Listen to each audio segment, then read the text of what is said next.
Welcome back to another episode of Way Too Wifey. I'm your host, Respectfully Gabby, and in this podcast we talk all things dating and relationships in this modern day. And if you are new here, hi, I'm Gabby. I'm an online dating coach where I help you transform your confidence to live your best lives inside and outside of relationships. You guys, it all starts from within. If you're not right from within, then you are going to cause chaos in your love lives. Book a discovery call with me, book a call with me, one-on-one sessions. If you haven't done so, most of my listeners are not subscribed. Most of my listeners have not yet left a rating.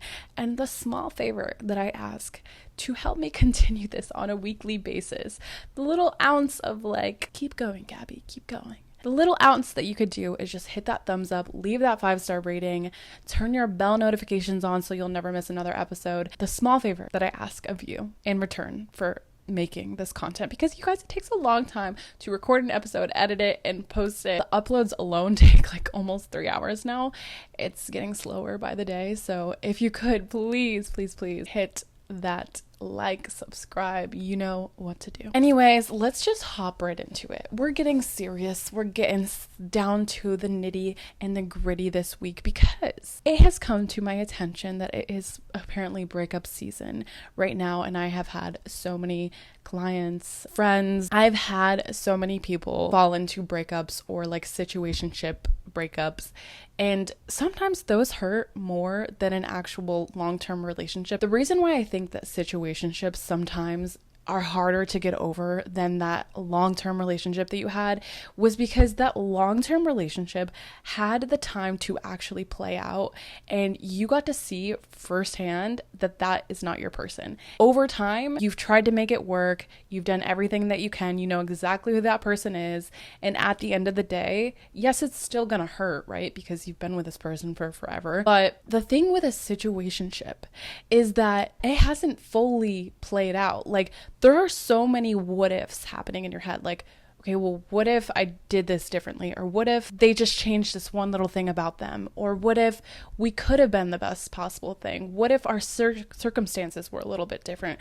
What can I do to make this situation better so that we can have that long-term, successful, happy relationship that I want? But here's the thing. If something doesn't work out in the moment, it is not supposed to be working out in that moment, okay? And there's nothing that you can do to pick up the pieces if that person has already decided for themselves that you're not it for that very moment. And maybe a miracle will happen and you guys will end up together in the future. But do not give yourself that even ounce of maybe that could happen. Because the thing is, when we get caught in the well, maybe in the future, then we hold on to this idea of them, of what could potentially be, and it prevents you from living your life right now. If that's going to happen, there is not a single thing that will get in the way of that happening.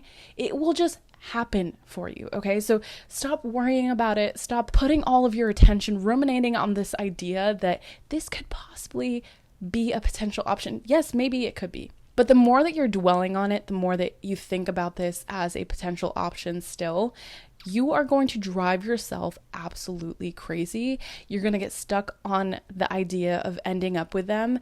I know a lot of people that once they're stuck on this idea that there's still an opportunity for this to happen, so I'm still going to lock my options because I'm waiting for this to happen.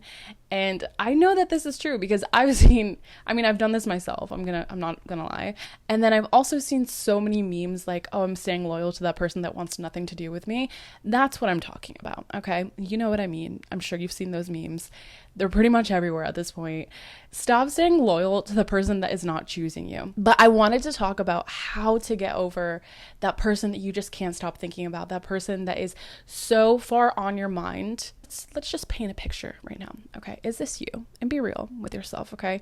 And maybe you're like, Gabby, I have no idea what you're talking about, and then fine. But do you fall into this box? You are constantly on the TikTok of the tarot readers where they say that they're coming back, and then you fall into the belief that this person will come back, so you end up waiting and you're holding on to the idea of you guys, and you can't get them out of your head. Everything reminds you of them. You just constantly are on this cycle of, maybe I should do this, or maybe I could do this, or maybe I should wait for him to reach out, maybe I should reach out myself. Whatever it is, if you fall into this box of, oh, maybe it's a sign, or maybe I should text him, or I'm so caught up on this idea of us getting back together and us working out that I cannot even focus on my day-to-day tasks because this person is on my mind constantly. This episode is for you if you fall into that box. So we're going to talk about how to get over that person, that one person that is constantly on your mind that you cannot seem to get out of your head. The very first thing that you need to do, and I'm so serious about this because the more that they come up, the more that they are there as a reminder constantly, you are going to drive yourself absolutely fucking insane. You need to do this right now. If you're not a blocker, because I'm definitely very selective about the people that I block because I'm like, you should just watch me thrive. I see this could go either way because there's part of you like, let's just completely block off your energy from this person. But if you're on social media and you still follow that person, I need you to, at the very minimum, mute them on your stories, on your feed, mute them on absolutely everything, unfollow them, block them, whatever you have to do to stop looking at their profile. I know that when I'm trying to get over someone and their little icon pops up as the very first, because Instagram fucking knows, as the very first video story to watch, I am immediately like, oh my God, what do they post? What do they post? And usually, most times, because guys aren't really that interesting, usually their stories have nothing to do about anything. As women, okay, we tend to think this way. But the thing is, the more that icon pops up, it's a constant reminder. It's this rush of dopamine that you want to fucking hit that story and be like, oh my God, what are they up to? If you are still following this person right now, pause this video if you must. If you're still following them, unfollow them, block them, or mute them. You have 3 options. And seriously, if you can't do any of these 3, then you're not ready to get over this person. You are still fully attached to the outcome of this person. I need you to do this not for them, but for yourself. Because the very moment that person decides that they do not want you in their life, not necessarily that they don't want you. What if they're just emotionally unavailable, but they see you? We get stuck in this loop a lot, is when that person really likes you, but they can't give you the energy, the time, the emotional support. They can't give you what you need. And if they are making the conscious decision of like, hey, I can't do this anymore, or if they ghost you, or whatever the case is, if they are making the conscious decision, meaning that they are no longer talking to you, there is a no contact situation, should be the moment that your healing begins. That shouldn't be, okay, well, what if? Stop that thinking, because that person has made the decision already that they don't want you. So why would you want to be with someone that doesn't want you in their life? Really think about that, because I know a lot of people, and I used to be there, so I get it, that you don't even really like this person. And the reason that you are so stuck on the idea of this person is because they are not choosing you, and you want so bad for someone to choose you. And if you fall into this category, and you can be real with yourself here, be real, that you only really like them because they have not chosen you, there is something inside of you that still needs to heal. Your ego wants to be chosen by someone and accepted by someone. And the reason that you are so attached to this person is because they're not giving you that. The very first chance that that person tells you or shows you that they do not want you in their life, that's when we take that information and we begin our healing process of getting over that. When we are constantly in these cycles of what if or what could happen, I think for me, I tend to romanticize things. So a lot of times I will look back at the story of how we met and how everything unfolded, and if it is like a beautiful story, I will fall in love with the story instead of like the actual person, because I'm like, okay, well, all of these things happen, it must mean that that's my person, right? And I know a lot of people are listening to this right now thinking like, damn, I kind of feel that because I do the same shit too. So don't beat yourself up over this. I had posted about a situation that I was in on TikTok, and so many people were following that story. At the end of the story, I had a moment where I was just like, guys, like, we're not talking anymore. I'm so sorry to end things like this. I know a lot of people had high hopes for this situation, but it came to an end, and that it is what it is. A lot of people were like, no, I can't let this end like this. Like, I need to have a better ending. And really, I mean, as much as I would have wanted a better ending to that story, you can't always say that, okay, we had this beautiful moment, so it must mean that you're meant to be with that person.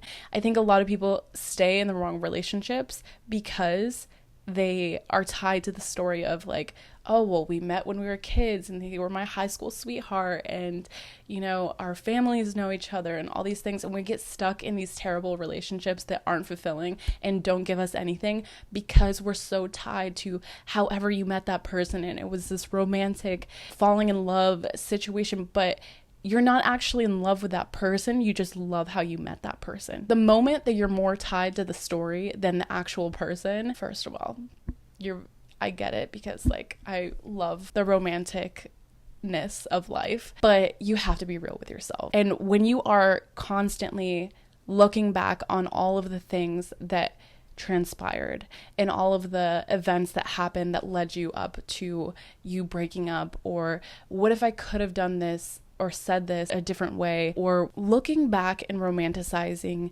the relationship for what it could have been, I need you to reflect right now and look back instead with a very critical eye of someone looking outside of this situation. If you were to tell a friend the full story, not the pieces, the full scope of the story, because I think a lot of times when we're like, oh no, this is the perfect person, you leave out a lot of details that your friends would probably think are red flags. Let's be honest with ourselves, because we're so scared to admit that maybe we were wrong, or we're so scared to like bruise our egos of like, I overlooked this thing because I really liked this person. But here's the thing, how we feel about someone is not the same as how they make us feel. And how they make us feel means so much more long term of how you're going to feel in that relationship than how you feel about them, because how you feel about them is always going to change. But how they make you feel is pretty consistent over time. And I think a lot of times we don't want to be embarrassed that we've overlooked these things. So we tend to like blank out those moments of, yeah, maybe he did this and that was like probably a red flag. I don't even want to look at that because all of the good things that this person was. And I think when we get stuck in that is when we constantly ruminate about this person. They're the perfect person, but like they don't want me right now.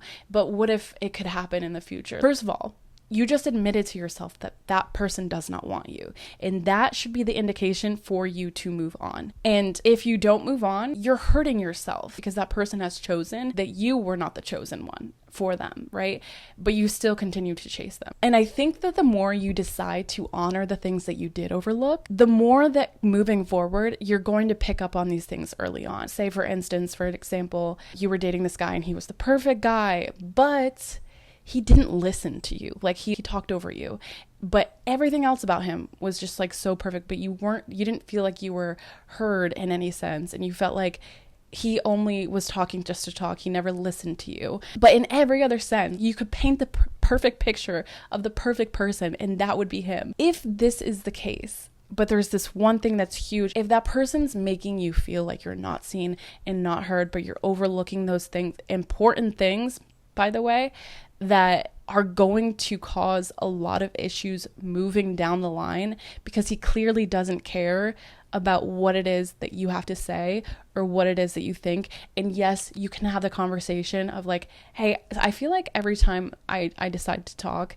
you are talking over me and it's kind of bothering me. I love listening to what you have to say, but I just would like that same reciprocation. I think that's a good way to say it. But if this is a constant thing that's happening and he just doesn't care about what you have to say, it's probably an indication that you guys aren't that compatible. The guy that's really interested in you is going to want to listen to what you have to say. The more that you choose to actually look back at the situation for what it was instead of what you thought it could have been, the more that you're going to come to terms and to come to peace with the situation of not being it for you. Because I can guarantee you, the person that is meant for you, you don't have to question. It's not going to be a a back and forth of like, I want his attention so bad, I want this to work so bad. It's not a want, it's a I know this is just, it is. It's not I have to force the pieces together in order for it to make it fit. It just naturally happens. The more that you try to force a situation, the more you can tell that that person is not for you. But those 3 things are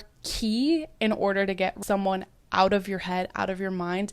And then finally, focus on yourself. The more that you pour into yourself, the more that you're like, one of the things that I love to do when I am constantly like in the loop of thinking about someone from the past, the second that that thought comes into my head, I'll replace it with a different thought. So for myself, if I'm thinking about that person, I'm going to catch that thought and actively try to redirect that thought to something that is productive for me. So if that person comes into my head, I'm going to catch it and be like, okay, what do I need to focus on right now in order to get to that best phase of life? Like, should I go to the gym now? How can I get to the best self? Because the more that you train your brain to stop thinking about those things, the more that you're going to continue to get over that person. But the more that you're reminded of them and the more that you tend to dwell in those constant reoccurring thoughts, you're never going to get over them. It's going to take you a lot longer if you allow that person to consume every single thought of yours. To recap, social media cleanse right now. Get rid of everything that reminds you of them. Either mute them, block them, or unfollow them, whatever you have to do. And if you're constantly the one looking for that person on your stories and you don't want to unfollow them, pro tip, block them from your stories so you don't have to scroll to find if that person was watching your stories. And as I'm saying this, do not post a story just specifically to see if that person will watch it, because you guys, those days are done. There's sometimes where I want to post like a thought-provoking something and then I'm like, damn, people are going to think that I'm like in my feels. That's just not the case. So I've stopped posting like a lot of like seems like kind of dramatic things because I don't want someone to think like, oh, this must be about me. I've just completely stopped posting things like that. And like a lot of times I'm like, damn, this could help someone. But then I'm like, but then people are going to think that I'm in my feelings. And then I don't end up posting it. But I don't know. There's got to be a fine line. I think I'm just going to start posting a lot more like dating content things, so it's not like, oh, well, she's clearly in her feels. But regardless, back on track. Stop posting for them because it's so obvious and it's embarrassing. And that person, it's not going to bring them closer to you. Like, oh, she just posted something really dramatic. Let me check in to see if she's okay. Never in the history of ever has that happened. So stop posting for them because everyone else fucking knows. And then also, it's just embarrassing for when they see it and they don't respond. Okay, stop posting for them. If you are posting and you're waiting for that person to view your story, mute them from your stories. But I really, really, really encourage either a blocking and unfollowing where you can also remove them as a follower. And then if not, then mute them on everything because it's a constant reminder and it's not fair. Secondly, if that person is not choosing you, take it as your sign to move the fuck on. Don't hold on to what could have been, because I think that that's where a lot of us get stuck. Third, stop looking back and romanticizing things for what could have been, and look back and maybe even write things down of what really bothered you about this person. Maybe it was, I really didn't like that they talked over me, or I really didn't like that they never listened to me. I really didn't like that I felt like I was on eggshells with this person. I really didn't like that, I felt like I was never good enough around this person. Write down how this person made you feel, because I can guarantee you that usually if they're ending things, there's probably a lot of things that you probably didn't like about them. Okay, that you're now choosing to look back and actually see with a critical eye. Lastly, stop looking for the validation from this person. You have to choose yourself and focus all that energy back on yourself. Heal from within. If you're waiting for their validation, it's never going to come. And if it does come back around, then we can talk about that on another episode. But actually, I think I did an episode of what to do when they come back around, so check that out.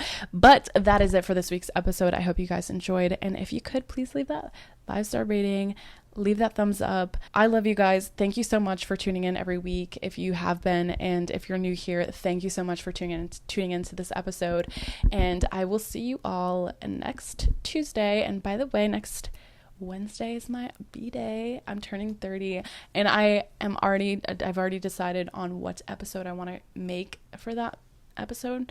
I want to talk to you guys about being 30, being single, and thriving, or maybe not thriving. I'll let you know next episode. But yeah, talk to you then.